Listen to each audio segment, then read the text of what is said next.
ओम शांति 10 अगस्त 2025 अव्यक्त महावाक्य रिवाइज 31/10/2006 मुरलीर सारांश सदा स्नेही हेबा सहित जदि अखंड महादानी हेब तेबे विघ्न विनाशक समाधान स्वरूप होइजिब। आजी प्रेमर सागर निजर परमात्मा प्रेमर पात्र पिलामानंक सहित मिसिबा पाई आसिछन्ते। आजी प्रेमर सागर निजर परमात्मा प्रेमर पात्र पिलामानंक सहित मिसिबा पाई आसिछन्ते। तुमे माने मध्य स्नेहर अलौकिक विमान द्वारा एठारे पहुँची जाइछना। कौन साधारण प्लेन रे आसीछ ना स्नेहर प्लेन रे उड़ी उड़ी एठारे पहुँची जाइछ। समस्तंकर हृदय रे स्नेहर लहड़ी उठिबारे लागिछि एवं स्नेह ही हेउछि एही ब्राह्मण जीवनर मूलदुआ। तेणु तुमे माने मध्य जेतेबेले आसीथिल तुमको स्नेह ही आकर्षित करिथिला ना। ज्ञान तो पछरे शुणिल किंतु स्नेह ही तुममानंकु परमात्मा स्नेही करि देछि। केबे स्वप्न रे मध्य नथिला जे मु केबे परमात्मा स्नेहर पात्र हेबे, किंतु एबे कौन कहुछ होई जाइछु। स्नेह मध्य साधारण स्नेह नुहे, हृदयर स्नेह, आत्मिक स्नेह, सच्चा स्नेह, निस्वार्थ स्नेह।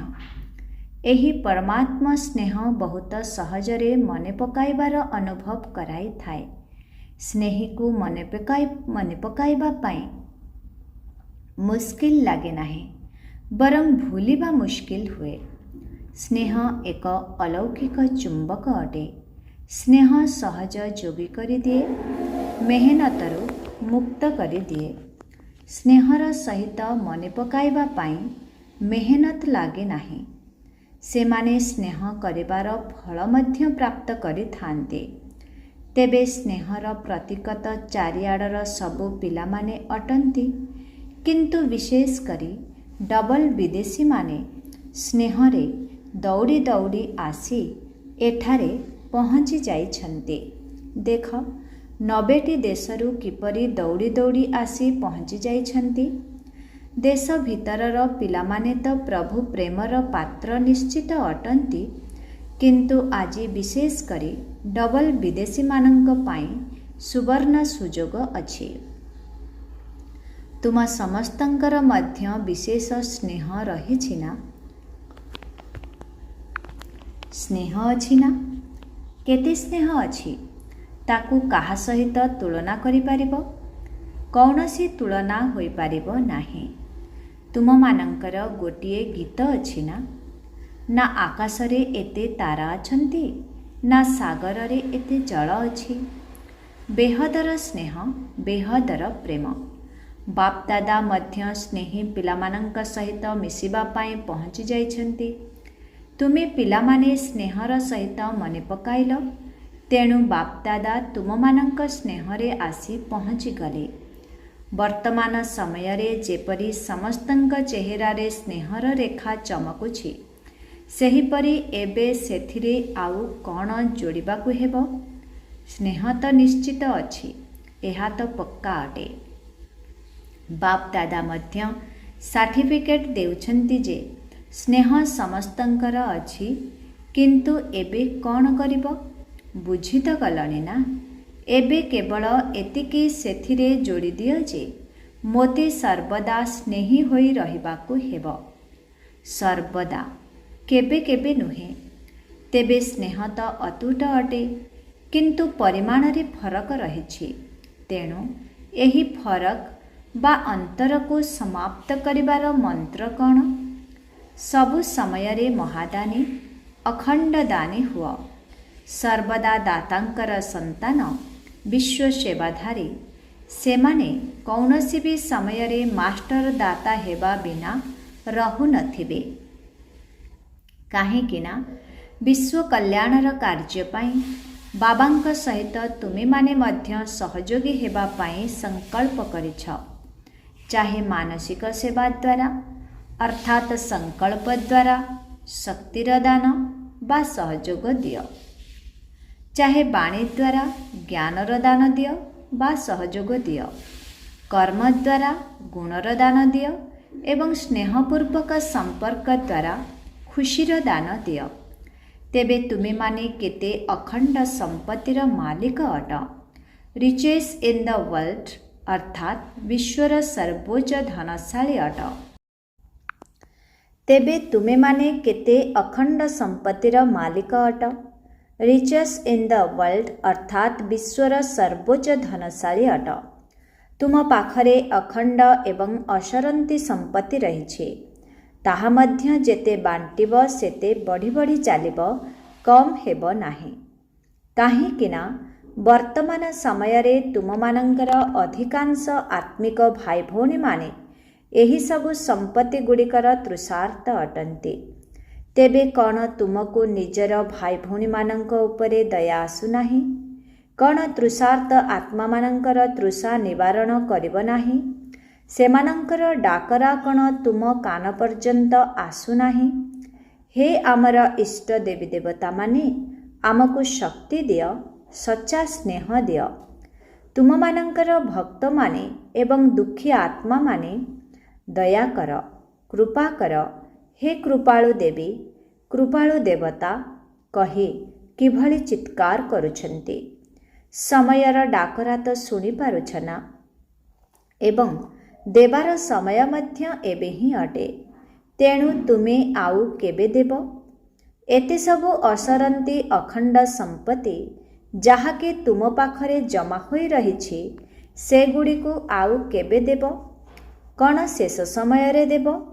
ସେହି ସମୟରେ କେବେ କେବଳ ଆଞ୍ଜୁଳି ହିଁ ଦେଇପାରିବ। ତେଣୁ ତୁମର ଜମା ହୋଇଥିବା ସମ୍ପତ୍ତିକୁ ଆଉ କେବେ କାର୍ଯ୍ୟରେ ଲଗାଇବ? ଚେକ୍ କର, ମୁଁ ସବୁ ସମୟରେ କୌଣସି ନା କୌଣସି ସମ୍ପତ୍ତିକୁ ସଫଳ କରୁଛି ତ? ଏଥିରେ ମଧ୍ୟ ଦୁଇଟି ଫାଇଦା ରହିଛି।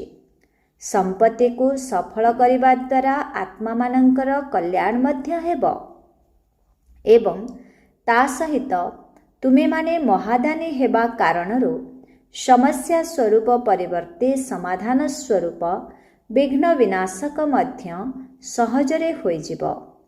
ସମସ୍ୟାଗୁଡ଼ିକ ପଛରେ ଯେଉଁ ସମୟ ଦେଉଛ, ମେହନତ ମଧ୍ୟ କରୁଛ, କେବେ କେବେ ଉଦାସ ମଧ୍ୟ ହୋଇଯାଉଛ, କେବେ ପୁଣି ଉଲ୍ଲାସ ଅର୍ଥାତ୍ ଅତି ଖୁସି ମଧ୍ୟ ହୋଇଯାଉଛ, ସେଥିରୁ ମୁକ୍ତ ହୋଇଯିବ। କାହିଁକିନା ବାପ୍ ଦାଦାଙ୍କୁ ମଧ୍ୟ ପିଲାମାନଙ୍କର ମେହନତ କରିବା ଭଲ ଲାଗୁନାହିଁ। ତେଣୁ ଡବଲ ଫାଇଦା ହୋଇଯିବ। ଆଜି ଏଇଆ ହେଲା, ସେଇଆ ହେଲା, ଆଜି ଏମିତି ହୋଇଗଲା, କାଲି ସେମିତି ହୋଇଗଲା। ତେବେ ବିଘ୍ନମୁକ୍ତ ସମସ୍ୟାମୁକ୍ତ ସବୁଦିନ ପାଇଁ ହୋଇଯିବ।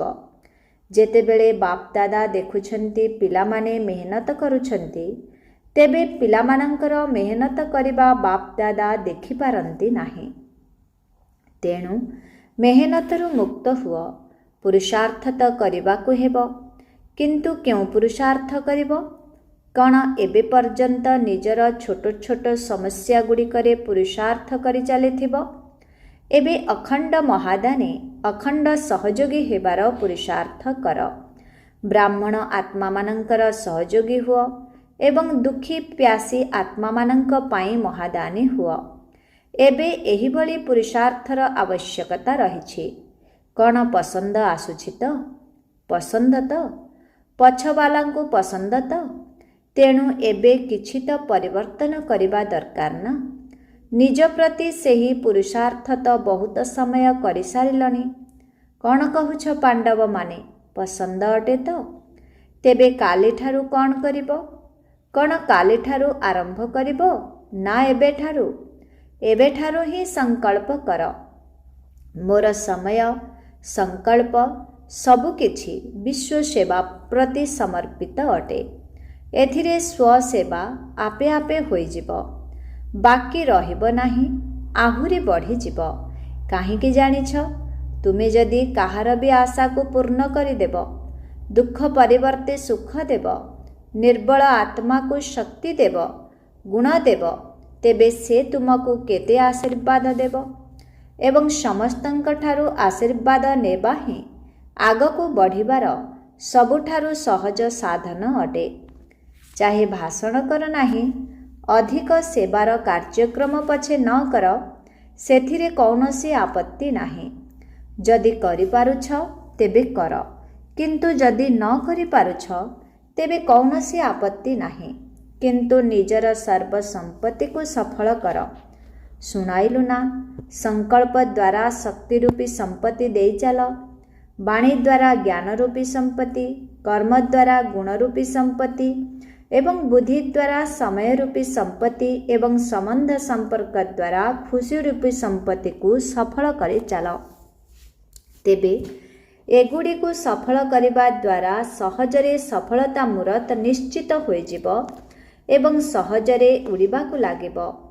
କାହିଁକି ନା ଆଶୀର୍ବାଦ ଏକ ଲିଫ୍ଟ ଭଳି କାମ କରିଥାଏ, ସିଡ଼ି ଭଳି ନୁହେଁ। ସମସ୍ୟା ଆସିଲା, ତାକୁ ସମାପ୍ତ କରିଲ। କେବେ 2 ଦିନ ଲଗାଇଲ, କେବେ 2 ଘଣ୍ଟା ଲଗାଇଲ, ଏହାକୁ ହିଁ କୁହାଯାଉଛି ସିଡ଼ିରେ ଚଢ଼ିବା। ତେଣୁ ସଫଳ କର ଏବଂ ସଫଳତା ମୂରତ ହୋଇଯାଅ।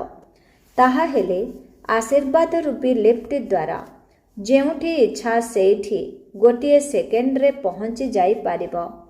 ଚାହେ ସୂକ୍ଷ୍ମବତନରେ ପହଞ୍ଚ, ଚାହେ ପରମଧାମରେ ପହଞ୍ଚ, ଚାହେ ନିଜ ରାଜ୍ୟରେ ପହଞ୍ଚ, ମାତ୍ର ଗୋଟିଏ ସେକେଣ୍ଡ ଲାଗିବ। ଲଣ୍ଡନରେ ଗୋଟିଏ କାର୍ଯ୍ୟକ୍ରମ କରିଥିଲ ନା, ଯାହାର ଟପିକ୍ ଥିଲା 1 ମିନିଟ୍ ଅର୍ଥାତ୍ ଗୋଟିଏ ମିନିଟ୍।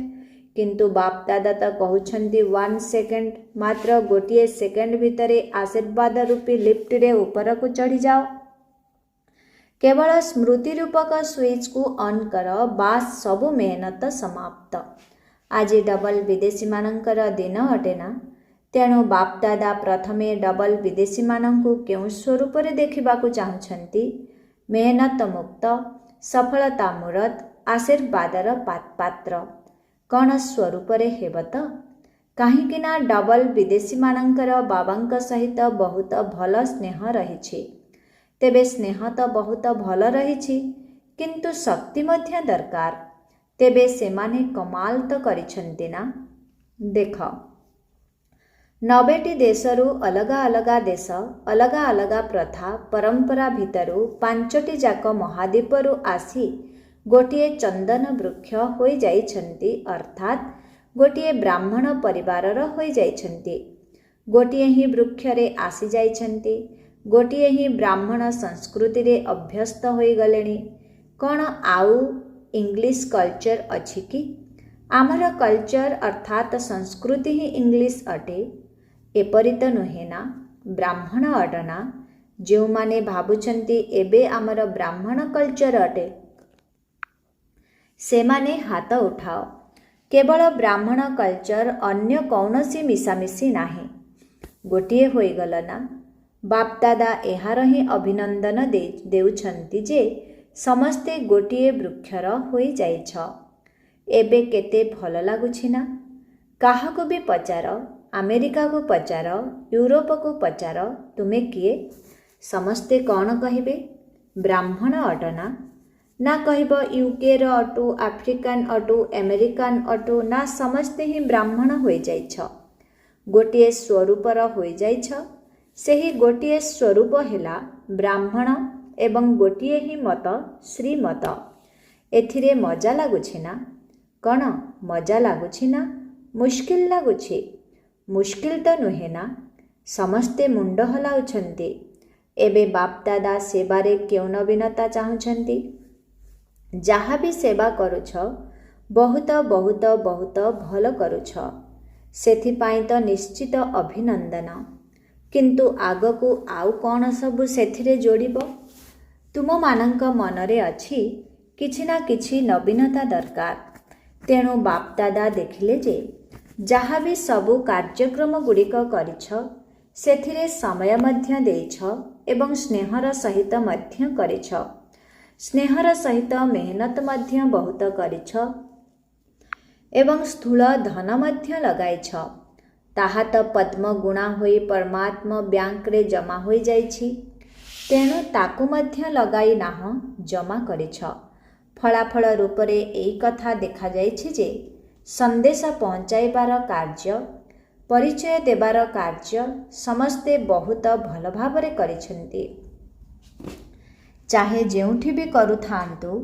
ଏବେ ଦିଲ୍ଲୀରେ ସେବା ହେଉଛି, ଲଣ୍ଡନରେ ମଧ୍ୟ ହୋଇଯାଇଛି ଏବଂ ଡବଲ ବିଦେଶୀମାନେ ଯେଉଁ କଲ୍ ଅଫ୍ ଟାଇମ୍ ଅର୍ଥାତ୍ ସମୟର ଡାକରା ବା ପିସ୍ ଅଫ୍ ମାଇଣ୍ଡ ଅର୍ଥାତ୍ ମନର ଶାନ୍ତି କାର୍ଯ୍ୟକ୍ରମ କରୁଛନ୍ତି, ସେହିସବୁ କାର୍ଯ୍ୟକ୍ରମ ଗୁଡ଼ିକ ବାପଦାଦାଙ୍କୁ ବହୁତ ଭଲ ଲାଗୁଛି।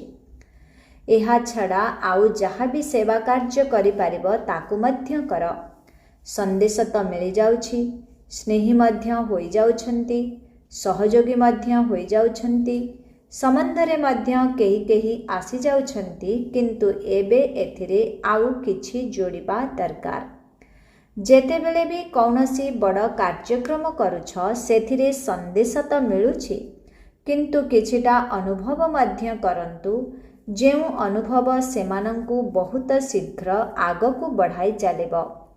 ଯେପରି ଏହି କଲ୍ ଅଫ୍ ଟାଇମ୍ କାର୍ଯ୍ୟକ୍ରମରେ ବା ପିସ୍ ଅଫ୍ ମାଇଣ୍ଡ କାର୍ଯ୍ୟକ୍ରମରେ ଅନୁଭବ ଟିକିଏ ଅଧିକ କରିଛନ୍ତି, ସେହିଭଳି ଯେଉଁ ବଡ଼ ବଡ଼ କାର୍ଯ୍ୟକ୍ରମ ସବୁ ହେଉଛି ସେଥିରେ ସନ୍ଦେଶ ତ ବହୁତ ଭଲ ମିଳିଯାଉଛି, କିନ୍ତୁ ଯେଉଁମାନେ ବି ଆସିଛନ୍ତି ସେମାନଙ୍କ ସହିତ ପରବର୍ତ୍ତୀ ସମୟରେ ଯୋଗାଯୋଗ ରଖି ଅନୁଭବ କରାଇବାର ଲକ୍ଷ୍ୟ ରଖ ଯେ ସେମାନେ କିଛି ନା କିଛି ଅନୁଭବ କରନ୍ତୁ, କାହିଁକି ନା ଅନୁଭବକୁ କେବେ ବି ଭୁଲି ହୁଏ ନାହିଁ ଏବଂ ଅନୁଭବ ଏଭଳି ଜିନିଷ ଯାହାକି ନ ଚାହିଁଲେ ମଧ୍ୟ ନିଜ ଆଡ଼କୁ ଆକର୍ଷିତ କରିବ।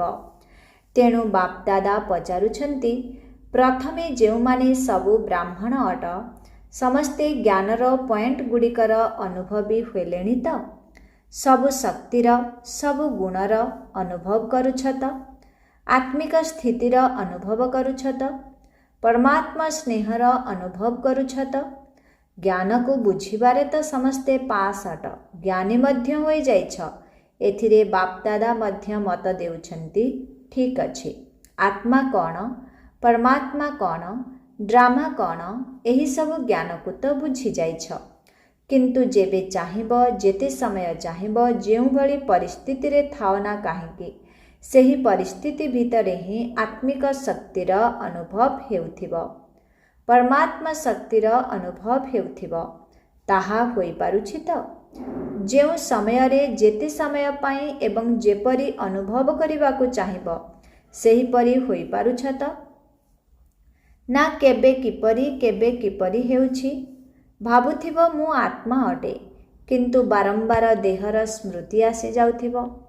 ତେବେ ଅନୁଭବ କ'ଣ କାମ କରିଲା? ତେଣୁ ସବୁ ବିଷୟରେ ଅନୁଭବୀ ମୂରତ ହୁଅ, ସବୁ ଶକ୍ତିର ଅନୁଭବୀ ମୂରତ ହୁଅ ଏବଂ ନିଜ ଭିତରେ ଅନୁଭବକୁ ଆଗକୁ ବଢ଼ାଅ। ତୁମର ଅନୁଭବ ମଧ୍ୟ ଅଛି, ଏମିତି ନୁହେଁ ଯେ କିଛି ବି ଅନୁଭବ ନାହିଁ, କିନ୍ତୁ କେବେ କେବେ ହେଉଛି, ସମ୍ ଟାଇମ୍ ଅର୍ଥାତ୍ କେବେ କେମିତି। ତେଣୁ ବାପଦାଦା ସମ୍ ଟାଇମ୍ ଚାହୁଁନାହାନ୍ତି, ଯେହେତୁ ସମଥିଙ୍ଗ ଅର୍ଥାତ୍ କିଛି କିଛି ହୋଇଯାଉଛି, ତେଣୁ ସମ୍ ଟାଇମ୍ ମଧ୍ୟ ହୋଇଯାଉଛି। କାହିଁକି ନା ତୁମମାନଙ୍କର ଲକ୍ଷ୍ୟ ହେଲା, ଯଦି ପଚରାଯାଉଛି କ'ଣ ହେବାକୁ ଲକ୍ଷ୍ୟ ରଖିଛ, ତେବେ କହୁଛ ବାପ ସମାନ ହେବୁ। ଏହି ଗୋଟିଏ ହିଁ ଉତ୍ତର ସମସ୍ତେ ଦେଉଛ। ଯଦି ବାପ ସମାନ ହେବାର ଲକ୍ଷ୍ୟ ରଖିଛ, ତେବେ ବାବା ତ ସମ୍ ଟାଇମ୍ ଏବଂ ସମଥିଙ୍ଗ ନଥିଲେ। ବ୍ରହ୍ମା ବାବା ତ ସର୍ବଦା ରହସ୍ୟଯୁକ୍ତ ଯୋଗଯୁକ୍ତ ସ୍ଥିତିରେ ରହୁଥିଲେ। ସବୁ ଶକ୍ତିରେ ସଦା କେବେ କେବେ ନୁହେଁ, କାରଣ ଯାହା ଅନୁଭବ ହୋଇଯାଏ ତାହା ସଦାକାଳ ପାଇଁ ମନେ ରହିଥାଏ, କେବେ କେବେ ନୁହେଁ। ତେଣୁ ପ୍ରଥମେ ନିଜେ ସବୁ କଥାରେ ସବୁ ସମୟରେ ଅନୁଭବୀ ମୂରତ ହୁଅ। ଜ୍ଞାନ ସ୍ୱରୂପ ହେବାରେ ଅନୁଭବୀ, ଯୋଗଯୁକ୍ତ ହେବାରେ ମଧ୍ୟ ଅନୁଭବୀ, ଧାରଣା ସ୍ୱରୂପ ହେବାରେ ମଧ୍ୟ ଅନୁଭବୀ, ଅଲରାଉଣ୍ଡ ଅର୍ଥାତ୍ ମନ ବଚନ କର୍ମ ସମ୍ବନ୍ଧ ସମ୍ପର୍କ ସବୁଥିରେ ଅନୁଭବୀ। ତେବେ କୁହାଯିବ ସମ୍ମାନର ସହିତ ଉତ୍ତୀର୍ଣ୍ଣ ହେବା। ତେବେ ସମସ୍ତେ କ'ଣ ହେବାକୁ ଚାହୁଁଛ? କେବଳ ପାସ୍ ହେବାକୁ ଚାହୁଁଛ ନା? ପାସ୍ ୱିଥ୍ ଅନର୍ ଅର୍ଥାତ୍ ସମ୍ମାନର ସହିତ ଉତ୍ତୀର୍ଣ୍ଣ ହେବାକୁ ଚାହୁଁଛ। ପାସ୍ କରିବା ବାଲା ତ ପଛରେ ମଧ୍ୟ ଆସିବେ। ତୁମେମାନେ ତ ଅତି ବିଳମ୍ବର ବୋର୍ଡ଼ ଲାଗିବା ପୂର୍ବରୁ ଆସିଯାଇଛ। ଯଦିଓ କେହି କେହି ଏବେ ନୂଆ କରି ମଧ୍ୟ ଆସିଛନ୍ତି, କିନ୍ତୁ ଅତି ବିଳମ୍ବର ବୋର୍ଡ଼ ତ ଲାଗିନାହିଁ ନା। ଲେଟ୍ ଅର୍ଥାତ୍ ବିଳମ୍ବର ବୋର୍ଡ଼ ଲାଗିଯାଇଛି, କିନ୍ତୁ ଠୁ ଲେଟ୍ ଅର୍ଥାତ୍ ଅତି ବିଳମ୍ବର ବୋର୍ଡ଼ ଲାଗିନାହିଁ। ସେଥିପାଇଁ ଯଦି ବି କେହି ନୂଆ କରି ଆସିଛନ୍ତି, କିନ୍ତୁ ଏବେ ବି ତୀବ୍ର ପୁରୁଷାର୍ଥ କରନ୍ତୁ। ପୁରୁଷାର୍ଥ ନୁହେଁ, ତୀବ୍ର ପୁରୁଷାର୍ଥ କରି ଆଗକୁ ମଧ୍ୟ ଯାଇପାରିବ। କାହିଁକିନା କାହାର ବି ନମ୍ବର ପ୍ରକାଶ କରାଯାଇ ନାହିଁ। କେବଳ 2 ଜଣଙ୍କର ନମ୍ବର ପ୍ରକାଶ କରାଯାଇଛି, ବାବା ଏବଂ ମମ୍ମା। ଏବେ କୌଣସି ବି ଭାଇ ବା ଭଉଣୀଙ୍କର ତୃତୀୟ ନମ୍ବର ହେବାର ପ୍ରକାଶ କରାଯାଇ ନାହିଁ। ଯଦିଓ ତୁମେମାନେ କହିବ ବାବାଙ୍କର ତ ଦାଦୀମାନଙ୍କ ସହିତ ବହୁତ ସ୍ନେହ ଅଛି, ତାହା ତ ଠିକ୍ କଥା, କିନ୍ତୁ କାହାର ବି ନମ୍ବର ପ୍ରକାଶିତ ହୋଇନାହିଁ। ସେଥିପାଇଁ ତୁମେମାନେ ବହୁତ ବହୁତ ଗେହ୍ଲା ଅର୍ଥାତ୍ ଭାଗ୍ୟବାନ ଅଟ। ତେଣୁ ଯେତେ ଉଡ଼ିବାକୁ ଚାହୁଁଛ ଉଡ଼। କାହିଁକିନା ଛୋଟ ପିଲାଙ୍କୁ ବାପ ମା ଆଙ୍ଗୁଳି ଧରି ଚଲାଇଥାନ୍ତି, ଅଧିକ ସ୍ନେହ ମଧ୍ୟ ଦେଇଥାନ୍ତି, କିନ୍ତୁ ବଡ଼ମାନଙ୍କୁ ଆଙ୍ଗୁଳି ଧରି ଚଲାଇ ନଥାନ୍ତି। ସେମାନେ ନିଜ ପାଦରେ ଚାଲିଥାନ୍ତି। ତେଣୁ କେହି ବି ନୂଆ ହୋଇଥିଲେ ମଧ୍ୟ ମେକଅପ୍ କରିପାରିବ। ଏହାର ସୁବର୍ଣ୍ଣ ସୁଯୋଗ ଅଛି। କିନ୍ତୁ ଖୁବ୍ ଶୀଘ୍ର ଅତି ବିଳମ୍ବର ବୋର୍ଡ଼ ଲାଗିବାକୁ ଯାଉଛି। ସେଥିପାଇଁ ବୋର୍ଡ଼ ଲାଗିବା ପୂର୍ବରୁ ହିଁ ପୁରୁଷାର୍ଥ କରିନିଅ। ତେବେ ନୂଆ ଯେଉଁମାନେ ପ୍ରଥମ ଥର ପାଇଁ ଆସିଛନ୍ତି, ସେମାନେ ହାତ ଉଠାଅ। ଆଚ୍ଛା, ଅଭିନନ୍ଦନ, ପ୍ରଥମ ଥର ପାଇଁ ନିଜର ମଧୁବନ ଘରେ ପହଞ୍ଚି ଯାଇଛ। ସେଥିପାଇଁ ବାପ୍ ଦାଦା ଏବଂ ସାରା ପରିବାର, ଚାହେ ଦେଶବାଲା ଚାହେ ବିଦେଶବାଲା, ସମସ୍ତଙ୍କ ତରଫରୁ ପଦ୍ମା ପଦମ ଗୁଣା ଅଭିନନ୍ଦନ। ଚାରିଆଡ଼ର ପିଲାମାନଙ୍କର ପତ୍ର ମଧ୍ୟ ବହୁତ ଆସିଛି, ଅନୁଭବ ମଧ୍ୟ ବହୁତ ଆସିଛି। ତେଣୁ ତାର ପ୍ରତ୍ୟୁତ୍ତରରେ ବାପ୍ ଦାଦା ପିଲାମାନଙ୍କୁ ବହୁତ ବହୁତ ଅନ୍ତରର ଆଶୀର୍ବାଦ ଏବଂ ଆନ୍ତରିକ ଶୁଭେଚ୍ଛା ପଦ୍ମା ପଦମ ଗୁଣା ଦେଉଛନ୍ତି। ବାପ୍ ଦାଦା ଦେଖୁଛନ୍ତି ଯେ ଚାରିଆଡ଼ର ପିଲାମାନେ ଶୁଣୁଛନ୍ତି ମଧ୍ୟ ଏବଂ ଦେଖୁଛନ୍ତି ମଧ୍ୟ। ଯେଉଁମାନେ ଦେଖୁନାହାନ୍ତି ସେମାନେ ମନେ ତ ପକାଉଛନ୍ତି ନା। ସମସ୍ତଙ୍କର ବୁଦ୍ଧି ବର୍ତ୍ତମାନ ମଧୁବନରେ ହିଁ ଅଛି। ତେଣୁ ଚାରିଆଡ଼ର ପ୍ରତ୍ୟେକ ସନ୍ତାନ ନିଜ ନିଜର ନାମ ସହିତ ସ୍ନେହ ସମ୍ପନ୍ନ ଶୁଭେଚ୍ଛା ସ୍ୱୀକାର କରିବ। ସଦା ଉମଙ୍ଗ ଉତ୍ସାହର ଡେଣା ଦ୍ୱାରା ଉଚ୍ଚ ସ୍ଥିତିରେ ଉଡ଼ୁଥିବା ସମସ୍ତ ଶ୍ରେଷ୍ଠ ଆତ୍ମାମାନଙ୍କୁ, ସର୍ବଦା ସ୍ନେହରେ ଲବଲୀନ ରହୁଥିବା ଏବଂ ମିଶି ଯାଉଥିବା ପିଲାମାନଙ୍କୁ, ସର୍ବଦା ମେହନତ ମୁକ୍ତ, ସମସ୍ୟା ମୁକ୍ତ, ବିଘ୍ନ ମୁକ୍ତ, ଯୋଗଯୁକ୍ତ, ରହସ୍ୟଯୁକ୍ତ ପିଲାମାନଙ୍କୁ, ସର୍ବଦା ପ୍ରତ୍ୟେକ ପରିସ୍ଥିତିରେ ଗୋଟିଏ ସେକେଣ୍ଡ ଭିତରେ ପାସ୍ କରୁଥିବା, ସବୁ ସମୟରେ ସର୍ବଶକ୍ତି ସ୍ୱରୂପ ସ୍ଥିତିରେ ରହୁଥିବା ମାଷ୍ଟର ସର୍ବଶକ୍ତିବାନ ପିଲାମାନଙ୍କୁ बाप दादांकर याद प्यार एवं नमस्ते। ऐसे मीठे प्यारे बाप दादा को हम बच्चों की बहुत बहुत याद प्यार गुड मॉर्निंग, नमस्ते नमस्ते नमस्ते नमस्ते नमस्ते। शुक्रिया बाबा, शुक्रिया। ओम शांति। आजिर वरदान, निजर सत्ययुगी स्वभाव द्वारा सत्ययुगी सेवा करुथिबा श्रेष्ठ पुरुषार्थी भव।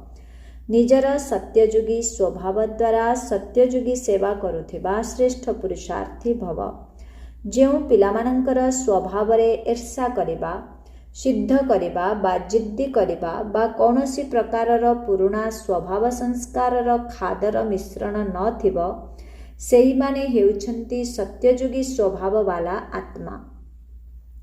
ଏହିଭଳି ସତ୍ୟଯୁଗୀ ସ୍ୱଭାବ ସହିତ ସର୍ବଦା ହାଜିର ସଂସ୍କାର ନିର୍ମାଣ କରୁଥିବା ଶ୍ରେଷ୍ଠ ପୁରୁଷାର୍ଥୀ ପିଲାମାନେ ଯେପରି ସମୟ ସେହିପରି ନିଜକୁ ପରିବର୍ତ୍ତନ କରି ସଚ୍ଚା ସୁନା ହୋଇଯାଆନ୍ତି। ସେବା କରିବାରେ ମଧ୍ୟ ଅଭିମାନ ବା ଅପମାନର ଖାଦର ମିଶ୍ରଣ ନଥିବ, ତେବେ କୁହାଯିବ ସୁବର୍ଣ୍ଣଯୁଗୀ ସେବାଧାରୀ ଆତ୍ମା। ଆଜିର ସ୍ଲୋଗାନ, କାହିଁକି କ'ଣର ପ୍ରଶ୍ନକୁ ସମାପ୍ତ କରି ସର୍ବଦା ପ୍ରସନ୍ନଚିତ୍ତ ସ୍ଥିତିରେ ରୁହ। ଓମ୍ ଶାନ୍ତି। ଅବ୍ୟକ୍ତ ଇଶାରେ ଯଦି ସହଜ ଯୋଗୀ ହେବାକୁ ଚାହୁଁଛ, ତେବେ ପରମାତ୍ମା ସ୍ନେହର ଅନୁଭବୀ ହୁଅ। ଲଭଲିନ୍ ସ୍ଥିତିରେ ରହୁଥିବା ସମାନ ଆତ୍ମାମାନେ ବା ସଦା ଲଭଲିନ୍ ସ୍ଥିତିରେ ରହୁଥିବା ସମାନ ଆତ୍ମାମାନେ ସଦାକାଳର ଯୋଗୀ ଅଟନ୍ତି। ସେମାନେ ଯୋଗ ଲଗାଇ ନଥାନ୍ତି, ସର୍ବଦା ଲଭଲିନ୍ ଅବସ୍ଥାରେ ରହିଥାନ୍ତି। ଯେହେତୁ ସେମାନେ କେବେ ଅଲଗା ନୁହନ୍ତି, ତେଣୁ ଯୋଗ କ'ଣ କରିବେ? ସେମାନଙ୍କର ଯୋଗ ସ୍ୱତଃ ହିଁ ଅଟେ। ଯେଉଁଠାରେ ସର୍ବଦା ସଙ୍ଗର ଅନୁଭବ ହୋଇଥାଏ, ସେଠାରେ ସ୍ମୃତି ମଧ୍ୟ ସ୍ୱତଃ ହିଁ ରହିଥାଏ। ତେଣୁ ସମାନ ଆତ୍ମାମାନଙ୍କର ସ୍ଥିତି ସର୍ବଦା ସାଥିରେ ରହିବାର ହୋଇଥାଏ ଏବଂ ସେମାନେ ସର୍ବଦା ବାବାଙ୍କ ସହିତ ସମାହିତ ହୋଇ ରହିଥାନ୍ତି। ଓମ୍ ଶାନ୍ତି।